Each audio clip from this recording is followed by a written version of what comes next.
I'm very happy to be in Gaya, and especially to be in Buddha Gaya, and to be visited villages and towns especially in India and Gaya, of course. And many people in Sri Lanka dreaming to come to Buddha Gaya to see the place where the Buddha get enlightened. And I'm very fortunate. I've been coming many times to Buddha Gaya, and I'm so happy.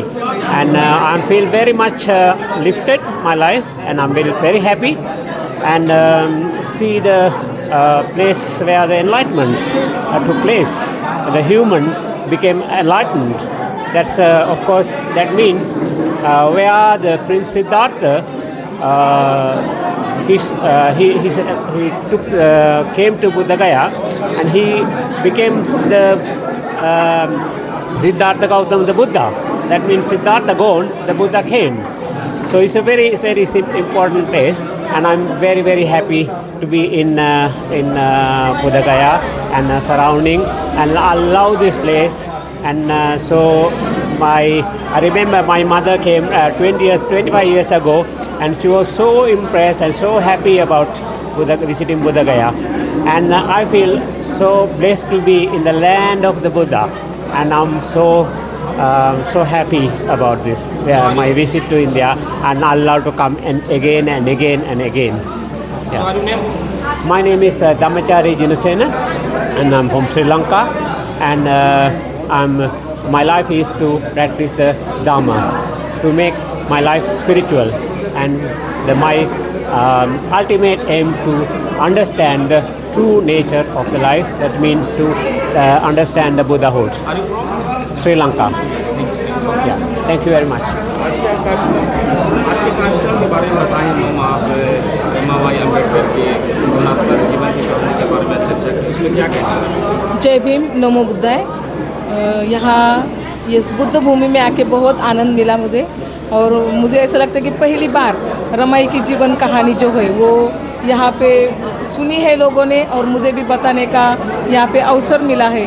तो बली जी और उनकी team, उनका मैं बहुत धन्यवाद देती हूँ कि यहाँ पे उन्होंने बहुत सारे लोगों को इकट्ठा किया था, और रमाई की जीवन कहानी जो मैंने यहाँ पे बताई तो लोगों को भी बहुत अच्छा लगा। बहुत शांत लोग बैठे थे, किसी का भी मोबाइल नहीं बजा था यहाँ पे, और लोग कैसा ग्रहण कर रहे थे, रो रहे थे वो सुन के, यानी कि उनके दिल को छू गई रमाई की कहानी। तो बहुत अच्छा लगा मुझे यहाँ पे आके, और रमाई के बारे में और बहुत कुछ बोल सकते हैं, क्योंकि बाबा साहब के जीवन में रमाई का बहुत बड़ा योगदान है। यानी भीमराव अंबेडकर जी को बाबा साहब तक पहुंचाना, या बाबा साहब के हर कार्य में रमाबाई ने बहुत अच्छा उनका साथ दिया है।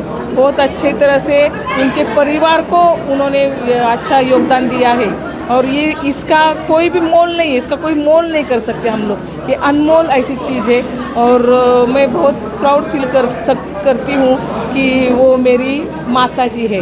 मैं रमाई, हमारे यहाँ पे रमाई बोलते हैं, यानी माता रमाई, जो बाबा साहब को जो उन्होंने बहुत अच्छा सा साथ दिया है, और उसके लिए मैं बहुत उनकी कृतज्ञ रहूँगी कि उनके जैसा मैं तो नहीं कर सकती, लेकिन मैं उनसे कुछ नया सीख सकती हूँ कि जो रमाई का त्याग है, या उन्होंने बाबा साहब के लिए जो कुछ किया है, तो वो भी मेरे जीवन में माता रमाई को घर पहुँचाना, ये मेरा एक सपना है। और सिर्फ भारत में ही नहीं, तो परदेश में भी जाके रमाई को वहाँ पे पेश करना है। बाबा साहब की पत्नी के रूप से मैं वहाँ भी एक बार ऐसा प्रयास करने वाली हूँ कि रमाई जग भर में, या ऐसा बोलते कि पूरे वर्ल्ड में ये रमाई मालूम होनी चाहिए लोगों को। तो ऐसा प्रयास भविष्य में रहेगा। मैं धम्मचारिणी मैत्री रत्ना, मैं धम्मचक्र प्रवर्तन महाविहार दापोड़ी पुणे से आई हूँ। यहाँ पे हमारा इंटरनेशनल कन्वेंशन था बोध गया में, वो हमारा आज ही समाप्त हुआ है, और उसके बाद हम यहाँ पे प्रोग्राम में आए थे, तो बहुत अच्छा लगा। Thank you. जय भीम, नमो बुद्धाय। मैं बहुत आभारी। अब मैं हमारी श्रीलंका मिलकर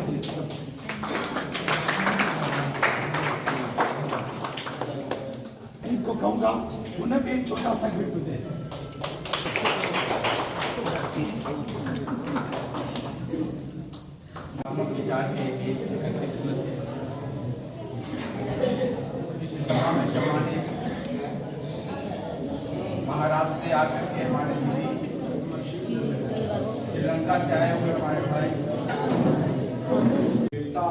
जो पूरा परिवार का त्याग किया, अपना जीवन त्याग किया, साड़ी नहीं तो दुपट्टा पहन के चली गई, लेकिन बाबा साहब को रोका नहीं। तो लगा ये कहानी कह रहे, लेकिन जब हम लोग आहिस्ते आहिस्ते अंत में पहुंचे तो सभी के आंखों में लगभग आंसू आ गया। इनका बोलने का ढंग, इनको बताने की कला, या भी आप जो कहें उसको थोड़े समय भी कहा जा सकता था, वो प्रभावी नहीं होता, लेकिन इन्होंने जो बताया तो सबको रुला गए। ऐसी बात नहीं कि अपने वाणी से रुला दिए, ये अपने कहानी से रुला दिए जो रमाबाई के बारे में कहा। इसलिए